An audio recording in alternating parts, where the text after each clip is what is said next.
When the government asked people with a retirement account how much they pay in fees, 41% said they pay nothing at all. Zero. And they were wrong. But it is not their fault, because the fee they pay is built, so they can never actually see it. Here is the part that should bother you. That invisible fee, just 1% a year, does not cost you 1%. By the US Labor Department's own math, over a career, it can quietly erase about 28% of your retirement.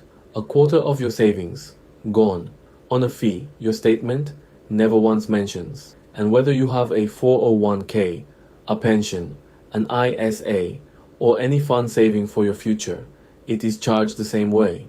This is how 1% becomes 28. Most people picture a fee like a tip, 1%, once, off the top.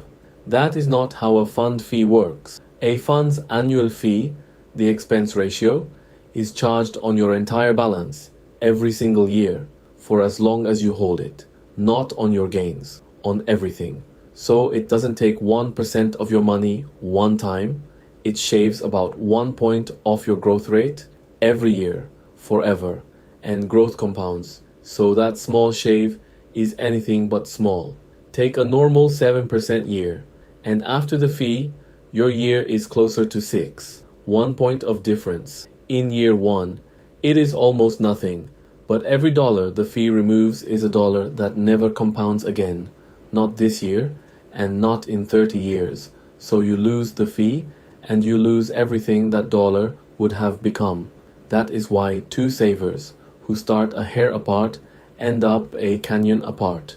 The Labor Department ran this out, and the result is brutal in how simple it is. Same money, same market, same 35 years, and the only thing they changed was the fee by 1 percentage point. That single point erased $64,000, and in the department's own words, it left the balance 28% smaller. 1 point of fee, a quarter of the result, and you never saw it leave. Or if it is that big, why can't anyone see it? Because the fee is never withdrawn from your account. It comes out of the fund before the daily price is even set, so nothing ever leaves your balance, and your return just quietly shows up about 1% lower than the market actually delivered. No line item, no withdrawal, no statement that ever says the word fee. That is why, when the government surveyed people with a 401k, 41% said they pay no fees at all, and another 45% could not figure out what they pay, even holding the disclosure they are legally required to be given. They were not careless. The cost is real. It is the visibility that isn't. And under that one number, there are layers.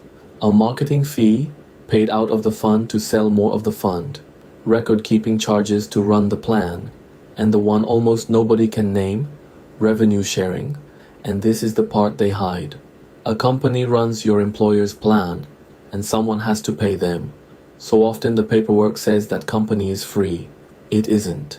Your fund quietly pays that company back, out of your money, so the service can look free while the cost stays folded inside the fund fee.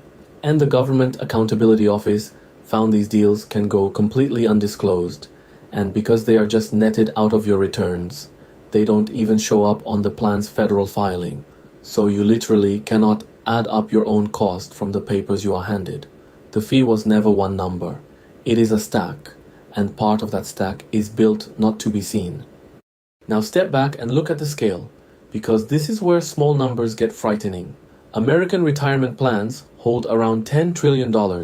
At that size, one extra tenth of 1% is roughly $10 billion a year, moving out of ordinary savers and into the fee stack.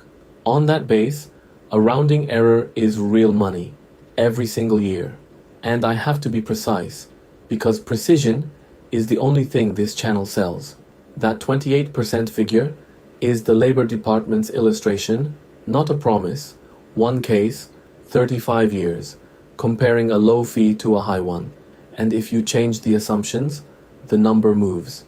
The average fee a 401k saver actually pays has fallen to about 0.25% now, down from 3/4 back in the year 2000. That is real, and it is fair to say, but that average is carried by the big cheap plans, for the workers stuck in small employer plans, in older share classes still loaded with sales and marketing fees. The Labor Department's high fee example is not hypothetical, it is their statement. So 28% is not the ceiling. For millions of people, it is the floor. The mechanism is universal. The only thing that changes is which plan you happen to land in. And there is one last turn of the screw, the part that decides who pays the most. Because the real damage is not the fee, it is the growth that removed dollar never earns. So the loss falls hardest on the people with the most years of compounding still ahead of them, the youngest savers. The exact people least likely to ever open a fee disclosure are the exact people the fee cost the most. Nobody targeted them. That is just how the exponent works. Time is the multiplier. And on a fee, time multiplies the wrong way. So, a 1% fee is not a 1% cost. On the government's own math, it can cost you 1/4 of the result. Not stolen, not illegal, just charged on your entire balance every year, in the one place your statement will never show you. That is who gets your money. This channel finds one of these every week.